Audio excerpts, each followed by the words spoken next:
Hi and welcome. I'm delighted to sit at the piano to talk through a beautiful piece of Schubert, the sixth Moment Musicale, Opus 94. And I'm producing this video at the request of Michelle, who is learning this piece for her grade 7 exam. Before we begin, can I tell you about augmented sixth chords? If we were in C major, let's put ourselves in C major for a moment.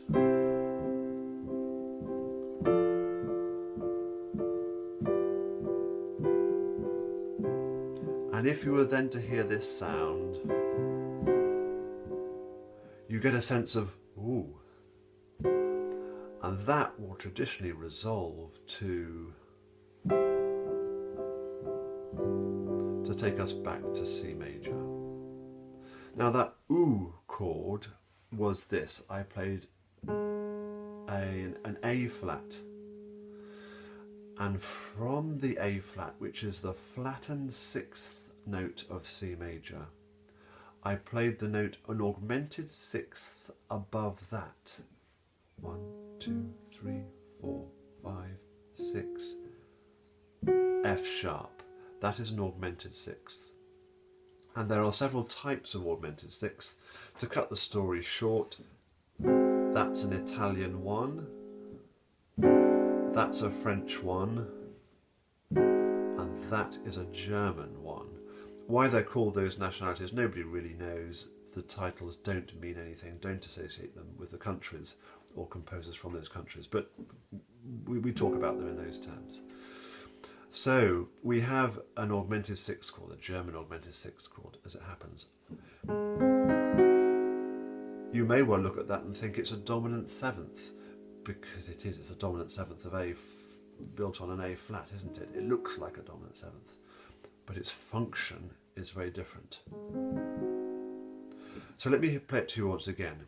C major, let's just establish C major with a quick cadence.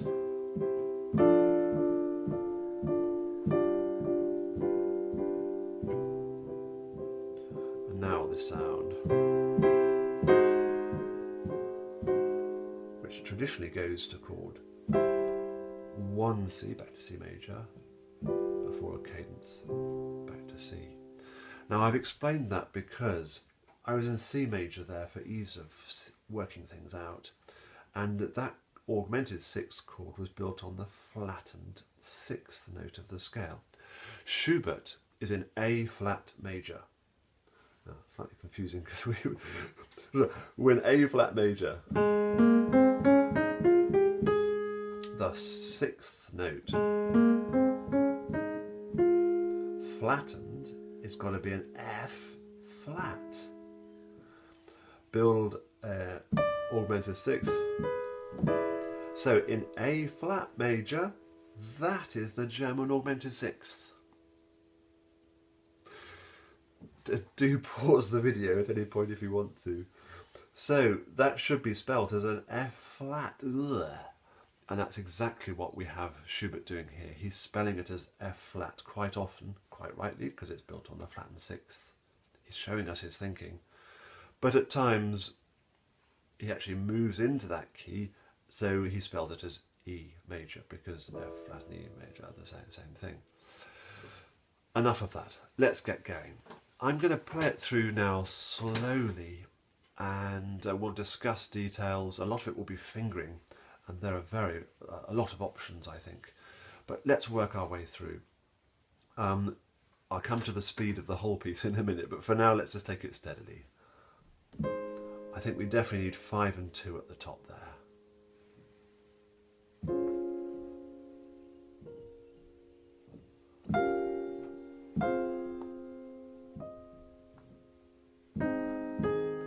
I think 4th at the top there is good because it means we can do smooth to that, and I share those 2 notes with the thumb here. Growing there all the time. Almost all the notes are tied here. Certainly the B flat in the middle of this right hand. Then resolve to an E flat. And like so many classical cadences, you get a strong sense of, that's right, that dying away at the end of the phrase is such a feature of classical music. Then it repeats. Unexpected. It's so typical of Schubert. And here I think we need 5 and 2 at the top there in order to play smoothly to that chord with 4 and 3 at the top. So I'm going so slowly I can't think what I'm doing. It doesn't flow quite as well. Again, 5 at the top of that chord to get down to the 4th. Let me now play through that chunk at a sensible speed. Speed, allegretto. Allegretto is not slow. On the contrary, it's on the fast side of life. It's very easy to be self-indulgent in this piece and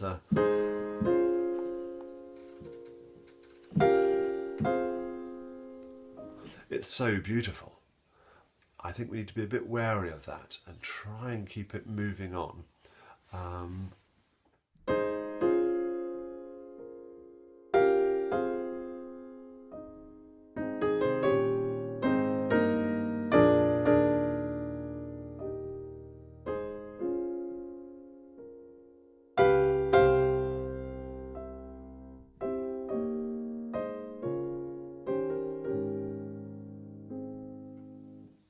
Something like that. Slowly through the next chunk. Now here we've got this first of these F-flat things that I've sort of talked you through a bit. And the fingering here, definitely 4th on the bottom there, I feel, and 5 and 4 in the right hand, in order to do that manoeuvre smoothly. And then 4 at the bottom, same combination up here in the right hand, that chord repeats.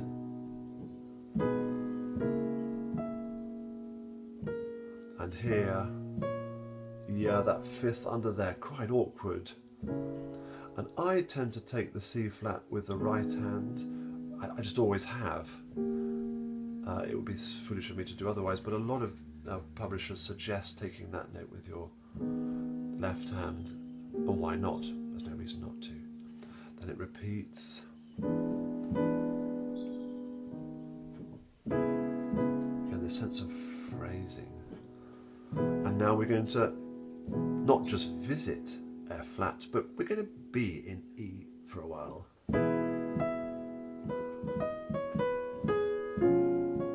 And this is all just a little bridge section to establish E as our new tonic. This lovely diminished chord with a bit of accent on it.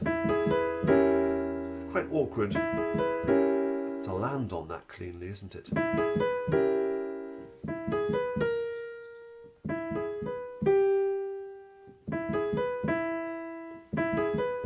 Take yourself through the notes of the chord.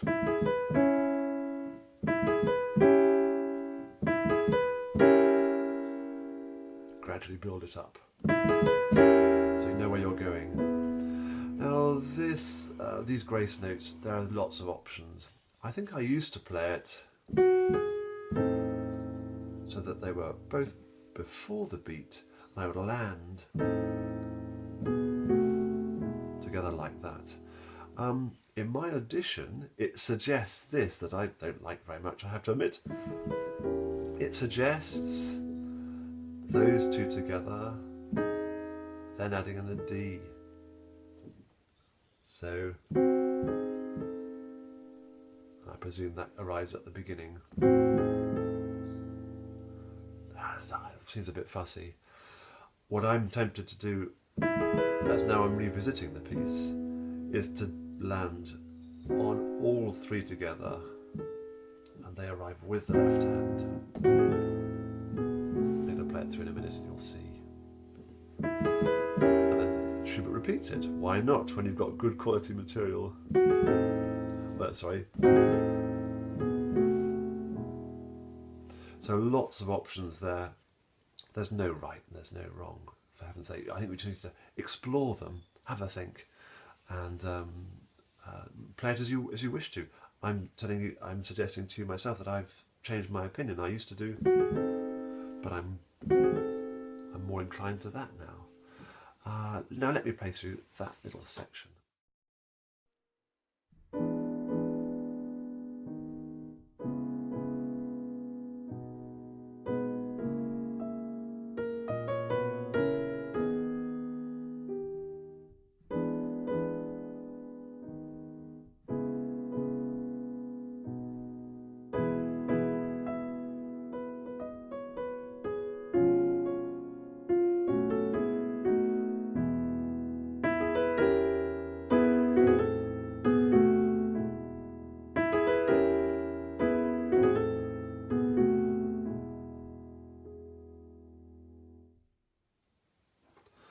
Now, back to the F flat, and I think my edition says 5th, but I like the 4th at the top of that chord. Very hushed.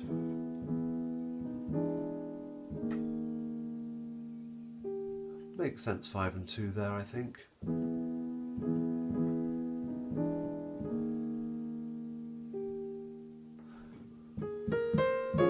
Bit more here, definitely. This is tricky, to hold on to those 2 notes whilst doing this semi-quaver movement. If you're like me, my 3rd and 4th fingers feel most ungainly there. So a good sort of Dochnani exercise here might be, hold on to those 2. Can I just play those notes staccato? Can I play them legato? Can I do wobbles?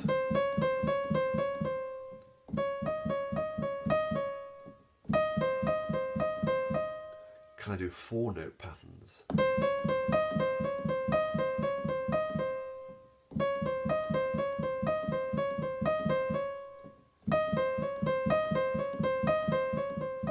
All whilst holding on to these. Do check out the Dochnani video here on Patreon.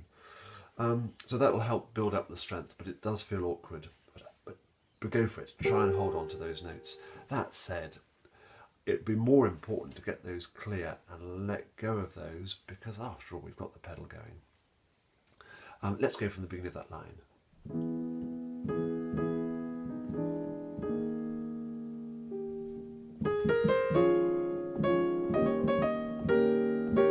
I think we need the 5th at the top there. Should have landed on that chord, sorry, too much talking. Now I tend to take that octave down, all with the right hand there, to lead up to there. But again, lots of editions suggest taking the lower note with the left hand. Your call. Hold on to that one for its full value. It's quite long, isn't it, when we're performing it. And then hold on to these chords now while the top line moves down to take us back to... So let me play through that chunk from bar 40.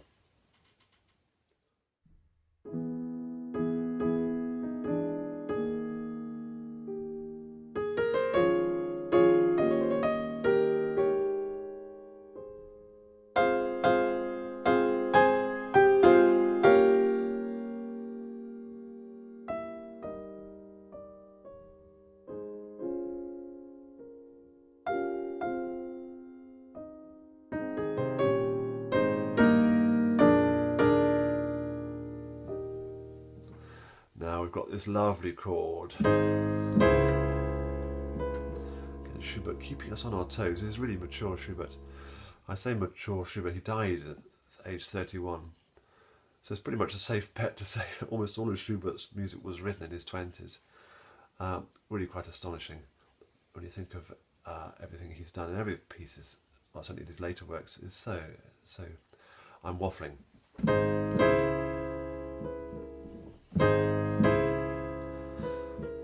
Back to E, fortissimo.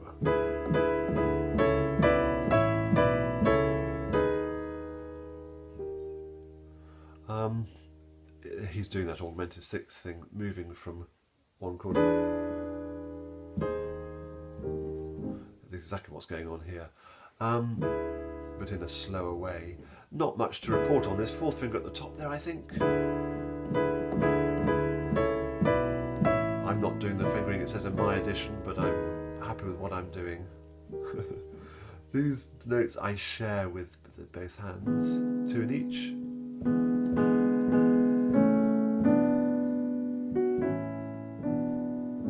What I tend to do, though one could do, yeah, put the F sharp on the beat, or your call. I don't like that personally. And then very smooth those chords at the end, careful to hold on to the right thing. Now let's take a look at the trio section. I like 5, 4, 3, 5, 4, 3. Notice I've given the E to the left hand there, and here just the A. And I find that A needs a lot of tone to come out. It's a low note to appear above the chord that is quite close. It's really quite muddy down there, but we need that A flat to sing out.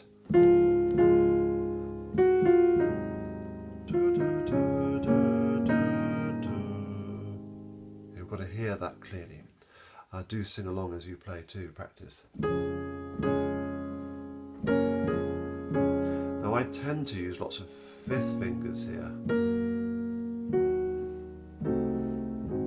because I'm using the pedal as well.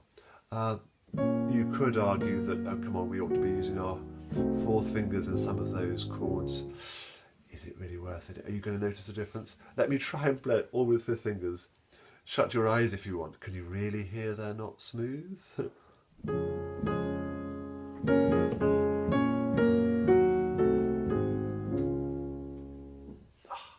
I think not. So, and there's a nice pattern there, isn't there? Black notes. A diminished chord taking us to D flat major. And it will take a while to know how those chords, where they are. Just drill them nice and slowly. Use the metronome perhaps. And then he goes up the octave. Sorry.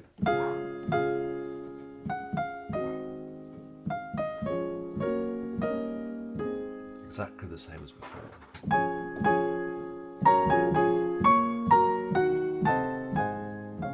And all the time, my very, very top note is the one that I'm trying to ring out. It's a good idea to sing as you go as well. Do sing through as you're practicing. It helps us to focus on where the tune is. This section is tricky because of the huge stretches. Sorry, I should have repeated the A flat there. And you could share those notes with the thumb there. Yeah. What I do is this.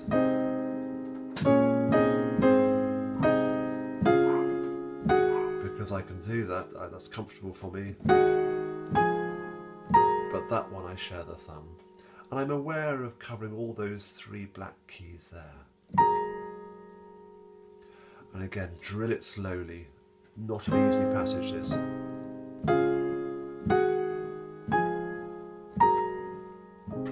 he's moving notes up with a constant A flat.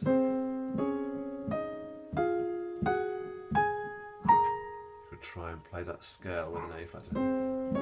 It's not quite what Schubert does, but pretty close. Let's move on. Again, I'm just jumping the 5th because the pedal is keeping everything nice and smooth.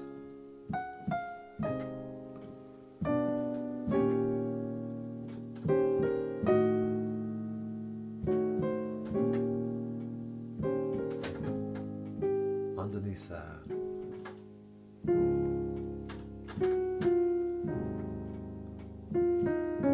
Melody is king. There's that note.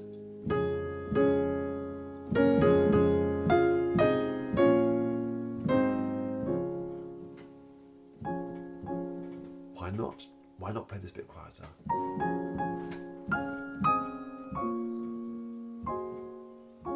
before heading back again. Shall I play through the trio now?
Michelle, thank you so much for sending your copy through. That's really useful, and I can see your annotations. Let me just run through that first little bit that you've had a look at and see what's happening.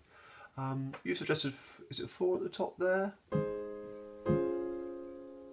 Absolutely fine. I prefer 5, but really doesn't matter. Sorry, I'm going slowly. It's actually quite difficult to read because it is quite small. That's all good. Yeah.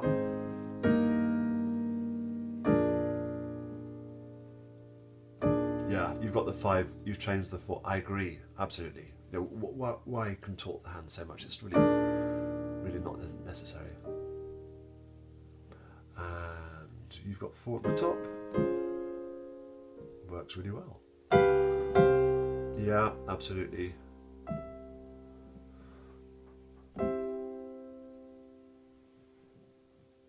I would argue that why jump the 4th when you could do 5 to 4? Is that not better? 4. The rest are absolutely right. Let's move on. You've got 5 on that. Oops, sorry. And a 4 to. I personally don't like that. Well, why not put the 4th there straight away? You're about to do it.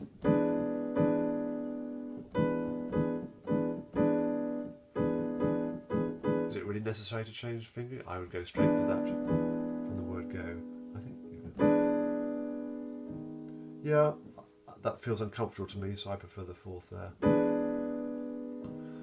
I'm just commenting, by the way, obviously you make a call on what fits for you. You've changed footage of... Yeah.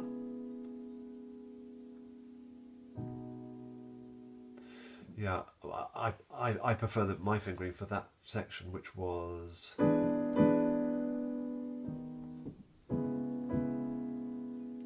that. But let's go on 4, 2,